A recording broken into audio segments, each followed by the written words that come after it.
तो कमल, है तो कमल, उसमें अलौकिक किरणें क्यों निकल रही? सोने की दलदल की तरह वह कमल चमक रहा था। कमल चमकते हुए उनके करीब आया।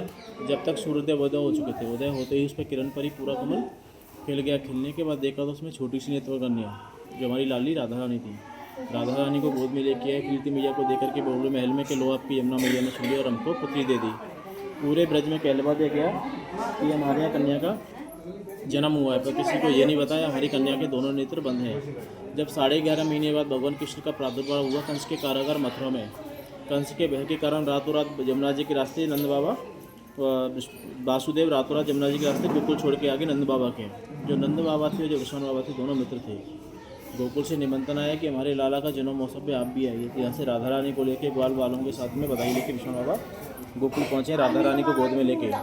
जब बधाई लेके पहुँचे तो नंद महोत्सव, नंद महल में, नंद बाबा के आंगन में पाले में लेटे हुए थे हमारे कान्हा जी। जब लाली जी उनके पास पहुँची हैं, राधा जी हमारी पहुँची है उनके पास है, और राधा ने कृष्ण को देखा है, कृष्ण ने राधा को देखा है, और राधा रानी ने 11.5 महीने बाद संसार के सामने नेत्र खोले। उससे पहले भी उन्होंने रावल में नेत्र खोले। जब नारद जी राधा रानी के प्रागट से दूसरे दिन जब रावल में पधारे हैं दर्शन के लिए, तो विष्णु बाबा से बोले कि बाबा अपनी लाली के दर्शन करा दो।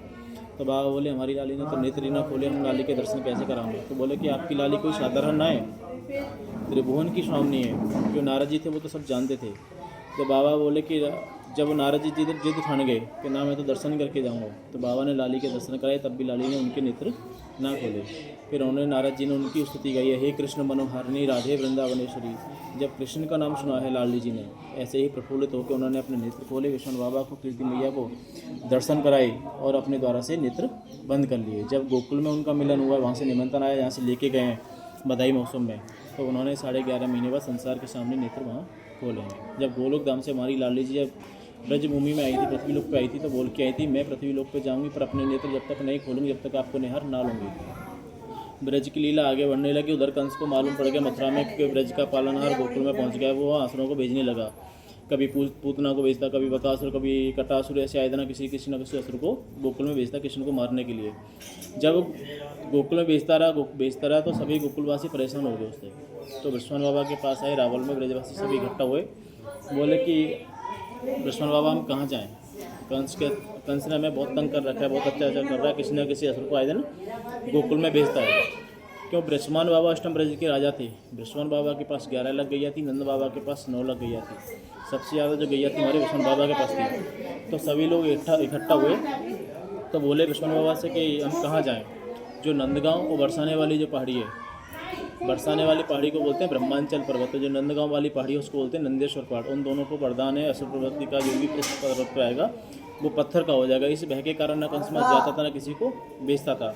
जब गोकुल छोड़ के हमारे नंद बाबा जब चले गए, तो विष्णु बाबा दुखी हो गए कि बोला आज तो मेरा मित्र चला गया, कल मुझे भी तंग कर सकता है। तो वो भी राधा रानी को 8 साल के लेके गोद में चल दिए। जिस पहाड़ी पे विष्णु बाबा बसे उसका नाम बरसाना पड़ा, और जिस पे नंद बाबा बसे उसका नाम नंदगांव पड़ा। पुराना बरसाना राधा रानी की जन्मस्थली, जहाँ से ब्रज की लीला स्टार्ट हुई, ब्रज की नींव वो रावली ही है।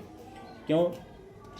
कुछ लोग बोलते हैं कि राधा रानी का जन्मस्थली बरसाने में, पर राधा रानी का जन्मस्थली बरसाने में कैसे हो जाए? क्योंकि राधा रानी का जो प्रागट हुआ है यमुना से, कमल के फूल से हुआ है, और बरसाने में यमुना जी है ही नहीं, वहाँ सभी सरोवर हैं। जो सामने युगल सरकार देख रहे हो, ये कोई बाजार से ला के स्थापित नहीं कराई गई हैं, जो बाजार से ला के यहाँ स्थापित करा दी गई हों। ये दोनों युगल सरकार, दो सेवाओं का विराजमान का एक ही कारण है यहाँ पे, कि ये छोटी वाली युगल सरकार है, इनको लेके हमारे पूरे परमानंद व्यास किशनगढ़ राजस्थान से आके यमुना किनारे तपस्या कर रहे थे। जब लाडली जी ने उनकी तपस्या से प्रसन्न होकर उन्हें दृष्टांत दिया, स्वप्न दिया, मैं यमुना किनारे करील के वृक्ष के नीचे हूँ, जहाँ मैं विष्णु बाबा को कमल के फूल से मिली थी, मुझे निकालो। तो उन्होंने बोला आप किस करील के नीचे विराजमान हो लाडली जी? जहाँ तो यमुना किनारे घनघोर जंगल है, ब्रजवासियों की गैया चढ़ती रहती, मैं कहाँ देखूंगा? तो उन्होंने, लाडली जी ने बोला मैं उस करील के नीचे विराजमान हूँ जहाँ श्यामा गैया आएगी और अपने चारों से दूध डाल के मेरा अभिषेक करेगी, परिक्रमा करके चली जाएगी।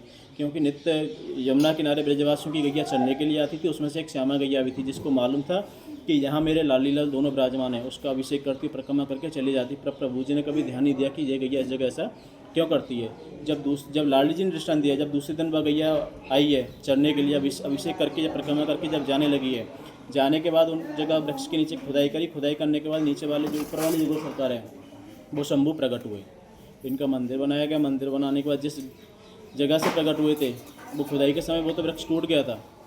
मंदिर बनने के बाद स्वयं ऊपर आ गए, जिसकी ना जड़ है ना कभी जल दिया था, 800-900 साल से ऐसे ही विराजमान है। उसे ब्रज में बोलते हैं करील। अलग अलग जगहों पे अलग अलग जगह बोलते हैं। जो ब्रज में बोलते हैं उसको करील बोलते हैं। जो रसकान जी थे उनके भी दोहे इसी करील के ऊपर है। मानुष जो होता सो वास्तव करीलन कुंजन छाए, उन्होंने लाड़ी लाल के इसी करीलों के कुंजों में ही दर्शन किए थे। जहाँ बाल रूप सेवा होती है इसलिए राधा रानी को लाडली बोलते हैं। थोड़ी बड़ी होगी वहाँ भसना चलेगी वहाँ इन्हें किशोर जी बोलते हैं। उधर राधा रानी का बाल रूप है जहाँ रुकने बैठे हैं। सामने बगीचा है जहाँ झूला झूलने खेलने के लिए, यही यहाँ की लीला है राधा।